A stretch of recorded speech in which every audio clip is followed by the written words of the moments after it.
I'm Billy Hollowell, and welcome to Newsmakers, a show where we bring you interviews with pastors, actors, entertainers, and other notable news figures.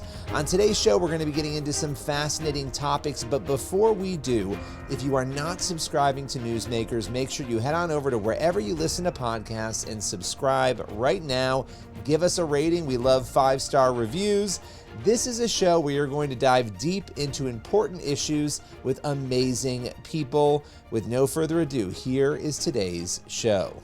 On today's Newsmakers, we're telling an incredible story. It is a healing miracle. The man's name is Christopher Gunderson, and he spent the first 16 years of his life unable to eat and in desperate need of medical intervention just for survival. Now, we're going to get into his story today, but this is actually a story that is mentioned briefly in our documentary, Investigating the Supernatural Miracles. This is a documentary where I go across the country sharing radical stories of miracles, healing miracles that we dive deep into from an investigative journalist perspective, unpacking them and allowing you to make a decision about what you think actually unfolded and whether or not you believe God was at work.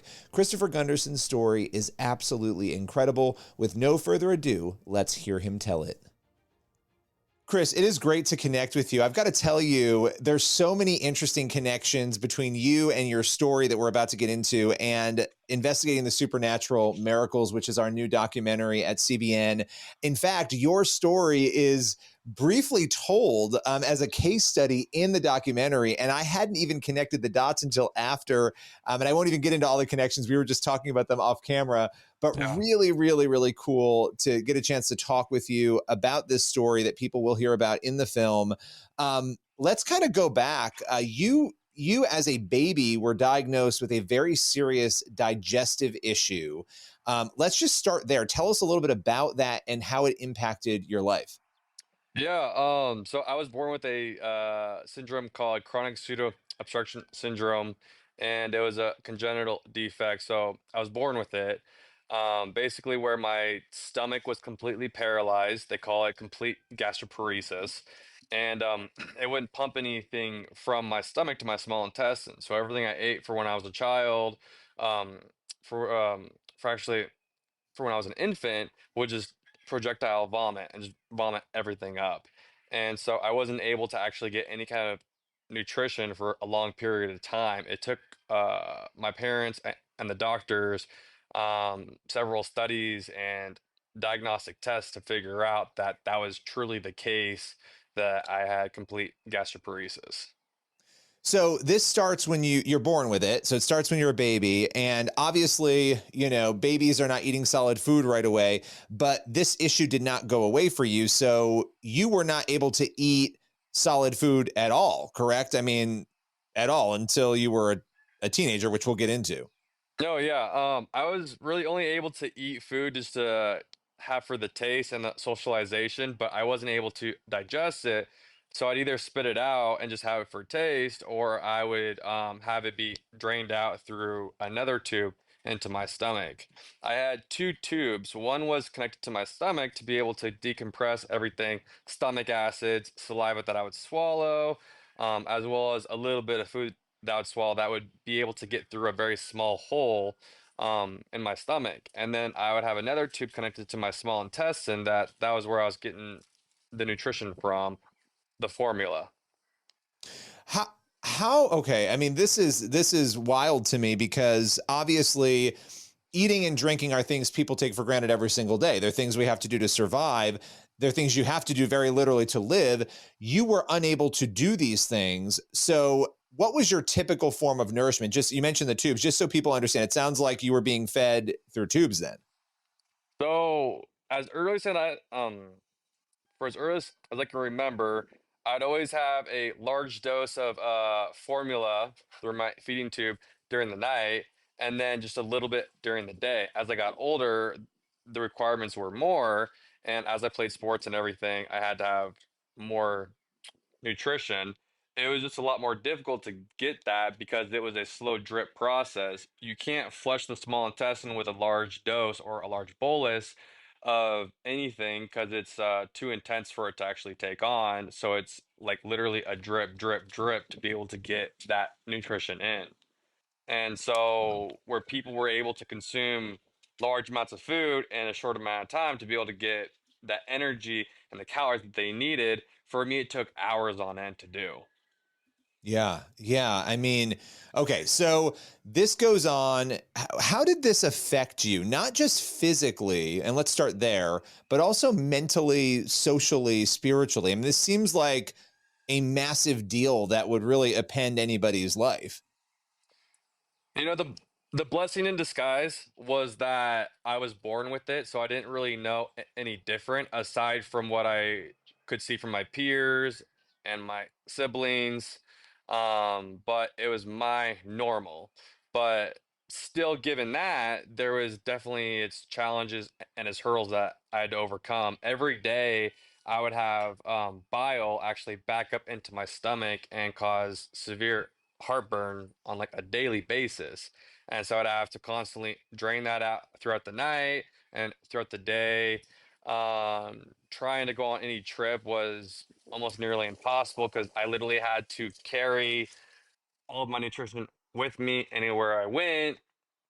And then just, I think the most difficult part with being a very active child was just to keep up with the energy level that I had expanded all the time. And so there was a scenario all the time during PE class back in grade school where I would get dizzy. And so my PE teacher would have me lay on the ground and put my feet up to be able to help with that. But I felt like I could never actually keep up with the amount of energy that I was expending. So it made it where I'd get tired and fatigued and actually almost pass out multiple times.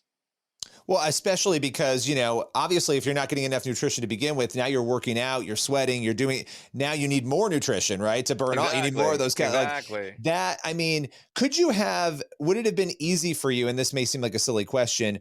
Obviously, having a huge burger or a huge meal wasn't going to happen for you. It couldn't Mhm. happen. You'd either throw up or it would have to be drained. But if you were to drink a Gatorade, let's say, were you able to do that? Like, how did it work with getting the liquids into your body? So the only way that I'd actually get the benefit from it was through my uh jejunostomy tube, my J tube, also the tube connected to my small intestine. There was no beneficial factor at all for me actually physically drinking it, aside from just quenching my thirst. When the fluid actually hits your tongue, it will quench your sorry, I'm stuttering here. It will quench your thirst for a short amount of time, but then it will come back. So I would still drink things by mouth just to quench that thirst. It's the normal human thing to do and actually helped me and felt good. But then to actually get the beneficial factor, I'd have to pump it with a syringe through my feeding tube. Wow. So, okay. So, how serious was this outside of the seriousness of having to have your entire life really be centered around eating and being nourished, right? Because even taking trips you said was hard. How serious was this medically over time? Could this have developed into something that threatened your life even, especially as you were getting older? My parents were told multiple times that the doctors didn't know how long I was going to live for. They never exposed that to me, which I'm grateful for. I don't really think that's necessary to tell your child that they don't know how long that they're going to live. When I would get sick, they would actually keep me on the chunkier side because when I got sick, I actually lost a lot of weight to the point where it was dangerous. So I was always kind of kept more on the chunkier side. Um, and there was multiple times where I got infections around the insertion site of the feeding tube. I got septic a lot too, where the infection would go not just from the feeding tube, but throughout my whole entire body. And there was multiple times, especially when I was really little, that I would end up back in the ER, back in the hospital, and there for not just days but weeks on end. I mean, so this was a very I would imagine even though it was your normal, this is a very traumatic experience. Your normal was not easy. Your normal was difficult. It was Yeah. potentially life threatening. Thankfully, you didn't realize that as a young person. So I mean, you're going through this whole experience, and one of the things it really struck me because in the documentary, as people will see, and if people are interested in the documentary, they can go to cbn.com/supernatural. But when we talk about your case, I was asking, which cases are really compelling, and he's giving me the details, and I'm asking questions, trying to really poke holes, sort of understand, is there something else we're not hearing? And there was nothing. I mean, it was really a shocking case to hear, because I had not encountered a lot of cases like this. Now, Mhm. at some point, were you guys Christians your whole life? Did you grow up in a Christian household? What, I'm curious, your faith journey. My parents grew up themselves as Catholic, and then they switched to Christianity shortly after they had us. We were always non-denominational. We always went to a non-denominational church.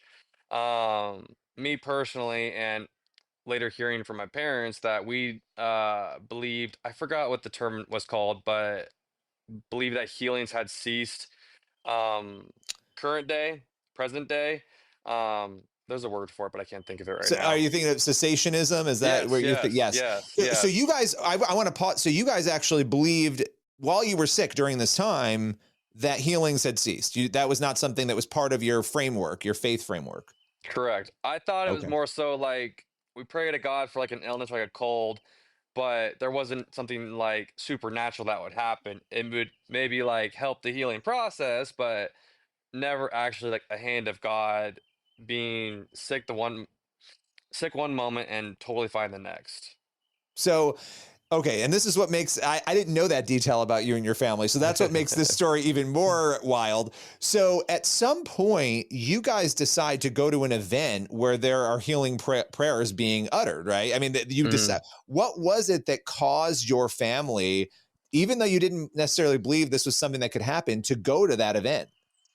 So Bruce Venata, this was back in November of 2011, and Bruce Venata was at this benefit dinner for children in Honduras, and he was telling his testimony. My parents had attended, and my mom was hearing his testimony, and during the whole time that Bruce was talking, my mom was hearing God tell her to go talk to him.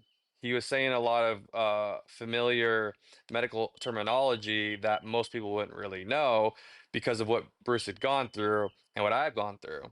And so when he was done telling his testimony, she kept on kind of pushing it off, like people are going to be talking to him and everything, and he's going to be too busy to want to hear from me.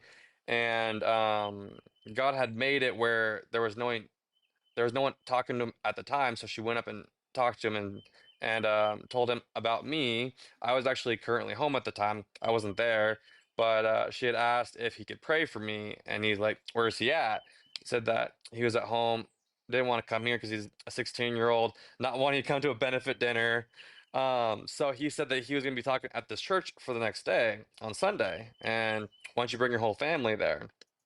And so she had come home with my dad and told me about it.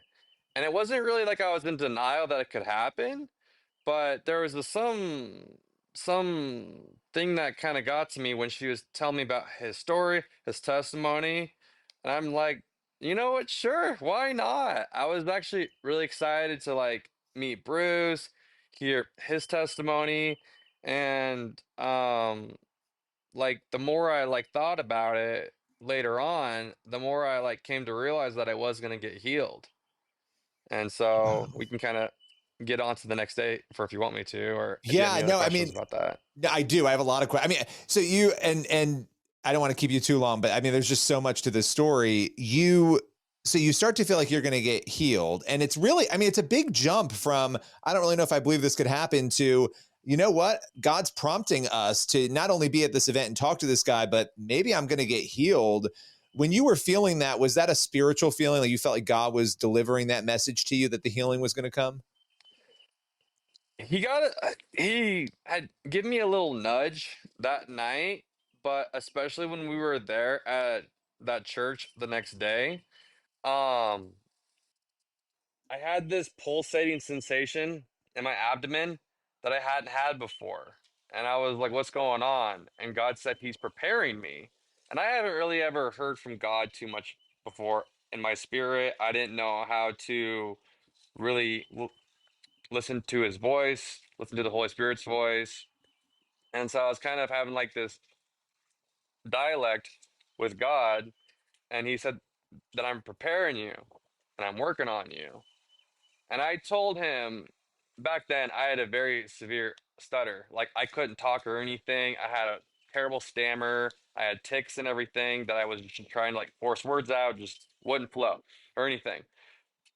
So I told God for when I was 16, during that time that I was having that pulsating sensation, that I said, if you heal me, I will not be quiet about it. I'll tell anyone and everyone about this testimony, about this miracle that you did for me. And so now we're here. Now we're here. But I mean, yeah, okay. So now, Bruce, did you ask Bruce? Because I've met Bruce, I was just with him, and yeah, he loves to hand out prayer. I mean, he loves to give prayer. Did you ask him, Bruce? Will you pray over me? Did he offer? Did you go to like? Just take us through how this happened, and just take us through the yeah. prayer and what unfolded, because it's pretty amazing. Yeah.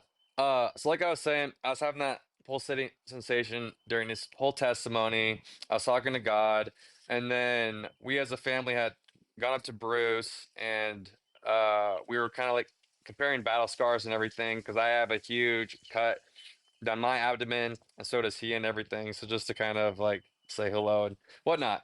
And then he put his hands on my shoulders, and my whole family stood in a circle around me, and he started to pray for me. And I started to feel that pulsating sensation that I was talking about before, but to like the 10th degree. It was just like very it feels like when you flex your abdomen, but just like over and over and over again.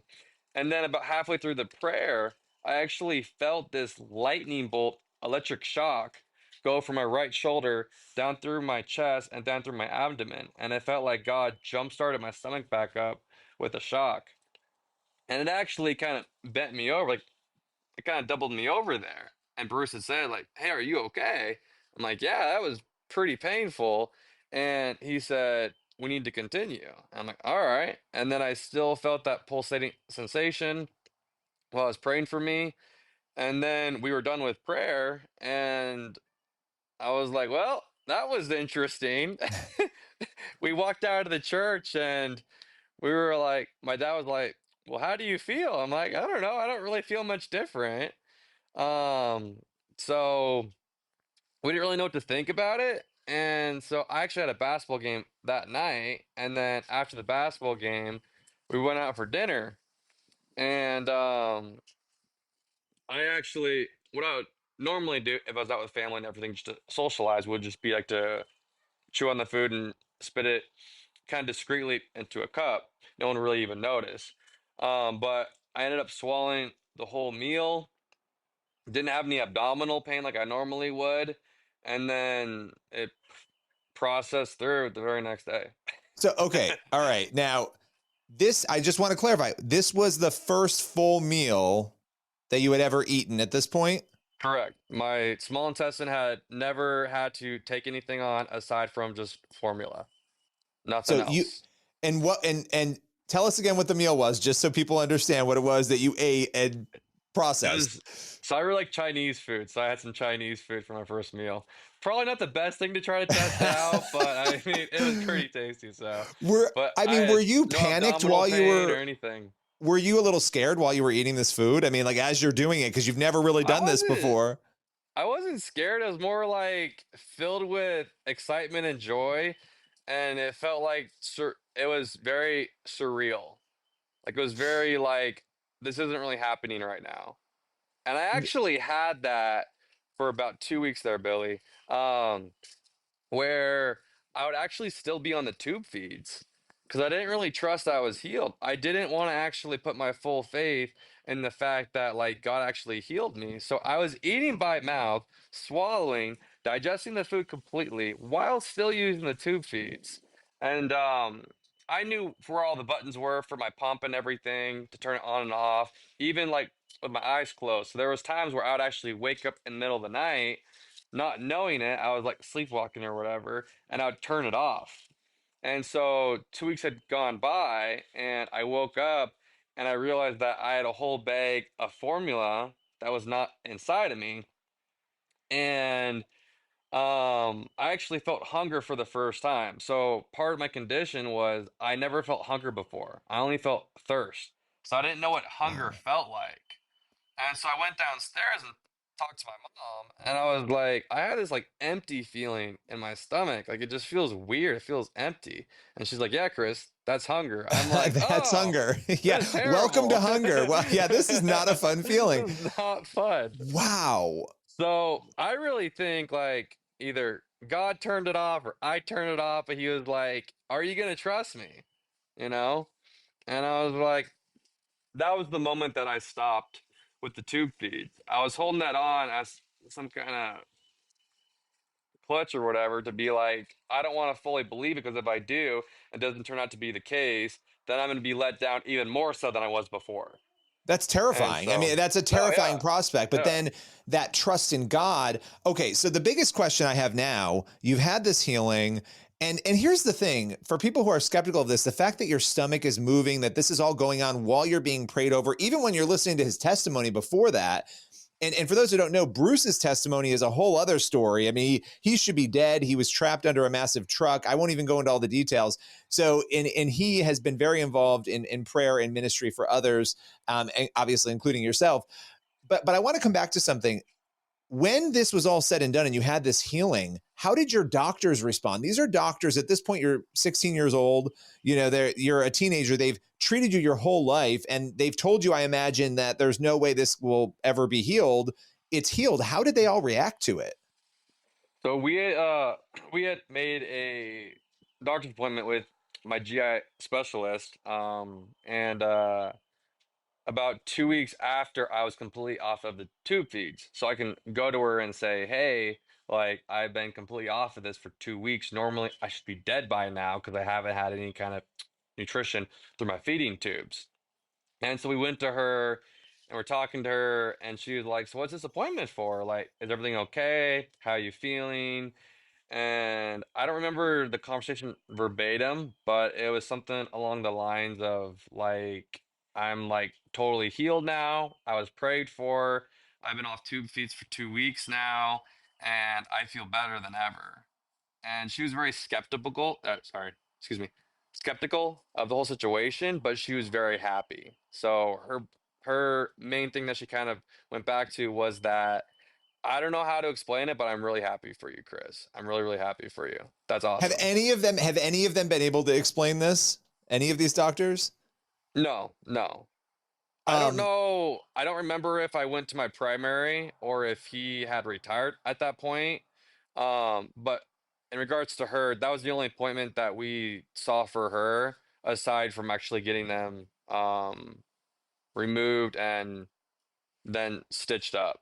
So I actually, when we went to that appointment, I was ready to get him taken out, get it all taken care of and everything, and to move on with life. And she was like, why don't we give it 6 months just to make sure everything is working properly?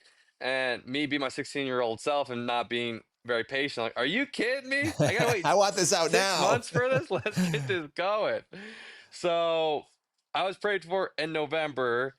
We waited till April of 2012, and I actually took him out while in the office because I knew how to like change them and everything.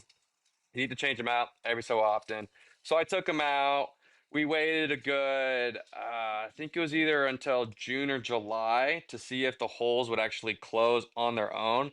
But but it's similar to like an earring hole where if it's open for so long, it doesn't close. So they closed about halfway. And so I actually had to have my last surgery done to be able to like cut it back open and then stitch it back up to have it like seal properly. Wow. Okay. Now, the big question, it's been a decade at least now. I mean, over a decade. Have you had any other issues since then, or have you been normally eating without any problems?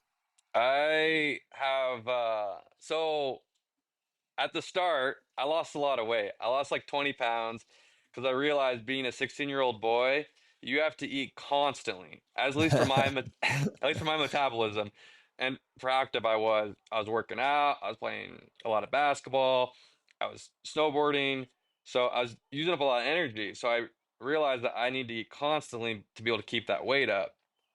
But since then, I'm stronger than I ever have been before, which that could never even be a thing. My complexion is actually a lot healthier than what it was. I was actually a lot more pale beforehand. Um, my mental clarity is actually a lot sharper than what it was prior. Um, and definitely finding a lot more enjoyment and just being able to eat and socialize and honestly, like not feeling like an outcast, because I always felt like an outcast, especially when it came to socialization with food, because I didn't really know how to hold myself. I didn't know if like should I taste food and spit it out. I was always embarrassed if someone saw my spit cup that I had, and so I didn't know what I was missing out on until I was healed, and now I would never want to go back. Okay, final question for you, because the story is incredible. What how did this, not what, but how did this change your view of God, and where are you now today with him because of it? Before my tubes, I saw God as this higher being that's just kind of up there and not really having a deep, meaningful relationship with us. And now I actually have this inner dialect with him on, I would say, not a daily basis, because I'm not a perfect person. I'm not always in prayer on a daily basis. I try to, but I would at least say on a weekly basis, like I'm always reaching out to him, and I feel like it's this two-way conversation, and like it's made me a better person. I'm not perfect. I actually fell into some sin shortly afterwards, doing stupid stuff, and so um if you sin or whatever, your healing's not going to be taken away. I actually was told by one of my teachers that my healing was going to be taken away because I had sinned, or I should be careful, or something like that. I'm like, you know what? When God does something, he does it.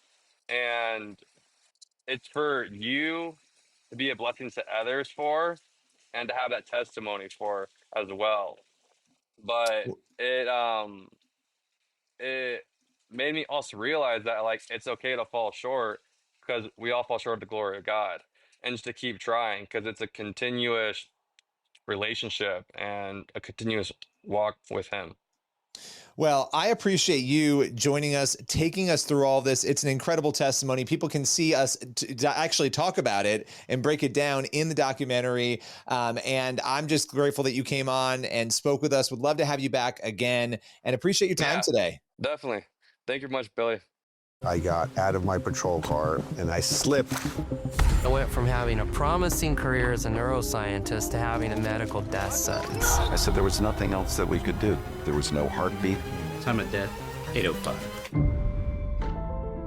Are miracles real? Do they happen today? Let's investigate. A lot of skeptics will say, well, miracles are impossible. Why? Because they violate the laws of nature. You can't violate the laws of nature. People would pray for me, and sometimes it felt like this power that just zapped me. When I woke up, she says, "Can you do anything that you didn't do before?" I looked at my hand that was clutched. I said, "Hand, move." He's dead. It's over. I said, shock him one more time. Well, maybe it happens, maybe it doesn't. Let's look at the evidence.